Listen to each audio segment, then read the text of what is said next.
अखिलेश को क्यों देना चाहिए? हैं? अखिलेश को क्यों देना चाहिए? अखिलेश अच्छा काम करता है तो अखिलेश को देना चाहिए। तो आपकी नजर में अखिलेश ने अब तक के अच्छा क्या काम करा है? बहुत अच्छा काम किया है। सब काम जितने काम किसी ने नहीं किया वो अखिलेश ने किया है यूपी में। किसी ने नहीं किया है। अब की विधानसभा का चुनाव किसको जीतना चाहिए और सीएम किसको बनना अब चाहिए? तुम हमका ये सब बात ना बताओ, ये मत तुम नोट करके तुम कुछ न करो। सौ सीधी बात ही नहीं। अगर मोदी के अब्बा खड़े हो तुम उनके सामने कह दी क्या कहते अखिलेश यहाँ जीती यूपी में। आप मोदी की इतनी बुराई क्यों कर रहे हैं? देखिए, एक सामाजिक बात हुई है। मोदी के से हम लोग खुश हैं या नाराज हैं? आप नाराज हैं? आप मोदी से खुश हैं? मैं नफरत मानता हूँ मोदी से। क्यों?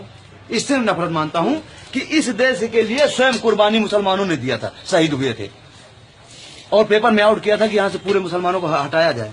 हमारे हिंदू और मुसलमान में कोई लड़ाई नहीं है, राजनीति करके लड़ाई करवाते हैं।